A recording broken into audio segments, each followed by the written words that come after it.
नमस्कार मंडळी, तर सर्वांनाच होळीच्या खूप खूप शुभेच्छा. तर ह्या वर्षी होळी आमची भांडूपमध्येच होणार आहे, म्हणजेच मुंबईत. ह्या वर्षी आम्ही गावाला नाही. आणि बघा आमची परिताई मस्त आहे की, अरे वा, ही पोरगी कोणाची, गळ्यात टाय शाळेची, ही पोरगी कोणाची. कोण आहे रे तू? अरे साले पहिली बाहेर टाकलो होतो. थांबा एक मिनिट थांबा. चल चल भात चल. मंडळी बघा मस्त की होळीची तर आमची शॉपिंग झालेली आहे, छोटी छोटी है ना बली. अच्छा, हे परिताईसाठी आणलेले आहे. आणि हे बघा, हे ते आमचं माकडे भिजलेलं आहे. हे बघा शाळेमध्ये होळी खेळून आहे ना आयुष. आणि बघा इथं, अरे वा वा, होळीचे बघा मस्त सुके रंग घ्या आणि सुके रंगाने आपली आनंदाने होळी साजरी करा. काय आयुष? हा, तर मस्त आयुष, तुमची 9वीची परीक्षा आहे, तेव्हा होळीमध्ये आपले रंग जास्त रंगवू नका. आणि आपल्या परीक्षेची, आपल्या भविष्याची, आपल्या आयुष्याची, जर आयुष्य सुंदर असेल, आपलं भविष्य सुंदर असेल, आपली परीक्षा सुंदर असेल, तर येणारी प्रत्येक होळी ही आपल्या भविष्यातली सुंदरच असणार. काय? तेव्हा सर्व कार्यक्रम करता करता, सर्व सण साजरे करता करता आपल्या अभ्यासाकडे लक्ष द्या. आणि ह्या मॅडम आहेत पहिलीमध्ये, तेव्हा ह्यांना कोण काही बोलू शकत नाही. आणि ह्यांनी बाटली मस्त की पाडलेली आहे, कुठली बाटली जबरदस्त, सध्या साईडला ठेवून द्या. तर ह्या मॅडम पहिलीमध्ये आहेत, तर ह्या मॅडमची काही काळजी नाही. आणि मस्त की रंगून आलेली आहे आमची छकुली. तर चला मंडळी, अशी मस्त की सर्वांनी होळी साजरी करा. काय आयुष?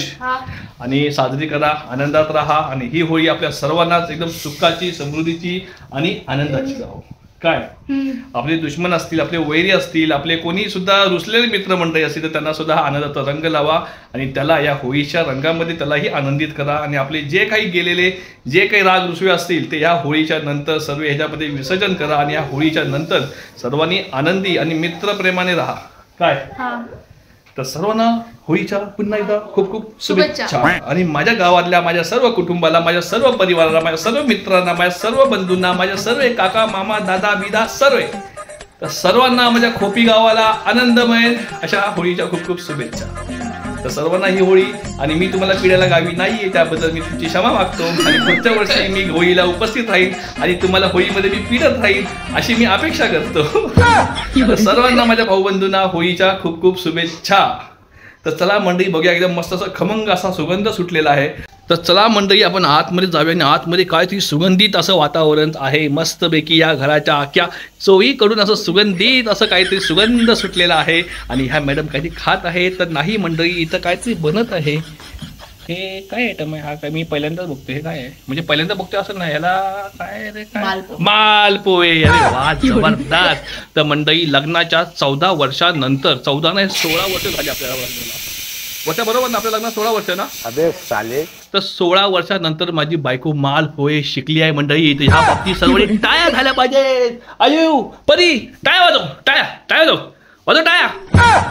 अरे वा, मस्त मंडळी. इथं बघा सर्वांनी टाळ्या वाजवलेल्या आहेत. तर लग्नाच्या 16 वर्षानंतरला माझी बायको मालपोहे शिकलेली आहे. आणि काल मी तिला धमकी दिली, जर तुला मालपोहे आले नाहीत तर मी दुसरं लग्न करीन. तर त्याच भीतीने माझी बायको काल एकदम थंडी तापाने फणफणत होती. आणि तिने बघा आज तिने मनावरती घेतलं आणि बघा ही मस्तपैकी मालपोहे बनवलेले आहे. तर जसं काय तिने शिकवलं त्या पद्धतीत मस्तपैकी बनवत आहे. ऑलरेडी ते 2 जाम पिकलेली, भरपूर पिकलेली. मध्ये म्हटलं टाकून द्यायचे, टाकून कशी देणार ती? अरे म्हणजे आमच्यावरती अत्याचार एक प्रकारचा, म्हणजे जी टाकून द्यायची वस्तू आहे टाकून न देणे आणि ती आमच्या पोटामध्ये भरणे, हा तुझा डाव होता. टाकून दे, फुकट मध्ये आले कधी, पैसे देऊन आलेले आहेत ना, म्हणजे टाकून का द्या? म्हणजे त्याच्या आपण त्याचा काहीतरी उपयोग करूया. केळी हे मालपोह्याचे म्हणतात. केळी मालपोह्याचे म्हणतात. केळी कशाला मालपोह्याची बनतील? नाही तसं म्हणजे मालपोहे केळ्यांचे बनतात का? मी शोध लावला आपल्या, म्हटलं आई पहिली बनवायची ना, ते म्हटलं ट्राय करून बघूया. काय काय आई पहिले बनवायची असं. तर मंडळी नक्कीच मला ह्या कमेंटमध्ये तुम्ही सर्वांनी माहिती द्यायची आहे. आणि मला माहितीपूर्वक सर्व घटना सांगायच्या आहेत की पिकलेल्या केळ्यांचे कोणी मालपोहे बनवतं का? पिकलेली केळी नाही फक्त त्यात. मग बोल बोल, कॅमेऱ्याच्या समोर बोल. उद्या आम्ही हे जर मालपोहे खाल्ले आणि आमच्या जर बॉडीला काही इजा झाल्या तर त्याची आरोप सर्व हिच्यावरती तुम्ही लावायचे आहेत. आणि हिला कायदेशीर काय तिच्यावरती कारवाई करायची आहे. यस काय?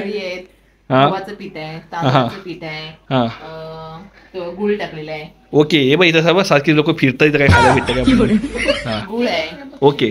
सर्व मिक्स केलेलं आहे आणि ठीक आहे झाले मालपोहा. अरे वा मस्त. म्हणजे होळीच्या दिवसामध्ये मालपोहे म्हणजे तू मला साक्षात माझ्या आईची आठवण दिलीस. जबरदस्त. चला आई, जबरदस्त. आईची आठवण दिली. आमची आई छानपैकी असे मालपोहे बनवायची. पण तुला सांगू आमची आई मालपोहे कशी बनवायची, एक मालपोहा एवढा हातासारखा असायचा. मग मी छोटे छोटे ट्राय एक मालपोहा असा एवढा हातासारखा असायचा आणि तो ना कुरकुरीत आणि मस्त असं लागायचा ना. आईशपा असं वाटायचं की 2-4 खायला भेटले तर बरं होईल.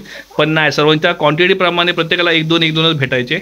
आई बनवायची मोठे मोठे. मी आता पहिल्यांदाच ट्राय करते मग म्हटलं. तर वर्षांनी बनवला तो मालपोहा हा माझ्या हातानुसार बघा हा एवढाच आहे. एवढा म्हणजे एवढा हा पण एवढा मालपोहा. पण आई बनवायची ना तो मालपोहा हा एवढा असायचा.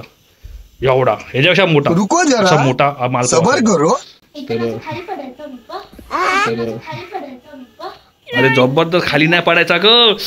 बुकटी पण टिंगून देईन. खाली नाही पडायचा. खाली पडायचा म्हणते. अरे एवढा नाही ग. म्हणजे एवढा हात. अब एवढा. आता हात लांब कर. दोन हात कर. इथं टच कर ना 2 हात. असाच हा एवढा मालपोहा असायचा. कळलं.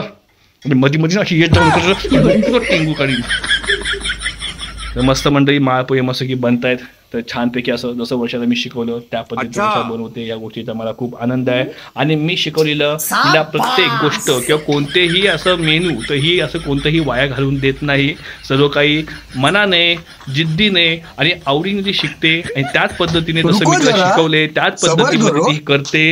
आणि बघा हा तरी बोललो कशी का आली नाही तू मधी कुचका कांद्याची. बारो. तर मस्त वर्षा पटापट बनव आणि पटापट जा खायला दे. नाही तर इकडं बघ. हा बघ या बुक्कीमध्ये डोक्यात टेंबूक काढीन. कळलं. नजर लागेल त्याला. ओके. चला तर मंडळी चला तिला मालपोहे बनवून द्या. तर बघा हे माझे पडदे आहेत. तर हे पडदे आज चेंज करायचं कारण मंडळी फक्त असं आहे. तर होळी आहे तर उद्या इथं सगळीकडं सर्व कलर चेंज होईल. चाळीसा समोरना सुद्धा आक्रमण होतं. या साईडने इथून सुद्धा आक्रमण होतं. इकडनं वरना सुद्धा होळीचे फुगे येतात आणि या साईडने सुद्धा फुगे फेकले जातात. तर त्याच्यामध्ये मंडळी या पूर्ण चौकाच्या मध्ये हे आमचं घर आहे. आणि मध्यंतरी मागच्या वेळेस इकडनं असा कोणीतरी फुगा मारला होता जो या गेटवरती आपटून सरळ समोरची जो टी व्ही लावलेली आहे त्या भिंतीवरती तो फुगा पडला होता आणि पूर्ण कलरने ती भिंत आमची खराब झाली होती. तर त्याच कारणामुळे आम्ही पडदे पण चेंज केले. आणि हे पडदे आपले जुने आहेत काय बरी आहे ना. आणि होळीच्या वेळेस आम्ही पडदे चेंज करतो मंडळी. आणि हे बघा इथं ही पडदा आहे. तर हे पडदे आम्ही चेंज करतो कारण की जर खराब झाला तर पडदा खराब होईल. भिंती घराच्या आतमध्ये फुगा येणार नाही. तर असा हा पडद्याचा आमचा एक राज आहे. बोल काय बोलतेस. मम्मी बोलते की तुमच्यामुळे ना नजर लागली त्याला तो तुटला. ए लुंगीवाले काका बाजूला काय बोलते तू. तुटला कसं काय. तुमची नजर लागली त्याला. माझी नजर नाही लागली. तुला जसं मी शिकवलं ना त्या पद्धतीत करत नाहीयेस. तर चला मंडळी जास्त उशीर न करता आपण आता इथं हा व्हिडिओ बंद करूया. आणि वर्षाने मस्त बनवलेत मालपोहे. ते मालपोहे पोटभर खाऊया आणि होळीसाठी आपले जुने कपडे कपाटातून काढूया ज्याच्याने आपल्याला होळी खेळता येईल. कपडे सर्व असेच घालायचे ती सर्व उचलून फेकून देता येईल. नवीन व्हिडिओ पाहण्यासाठी बेल आयकॉनला ऑल करा. खूप सारा लाईक आणि शेअर पण करा हा.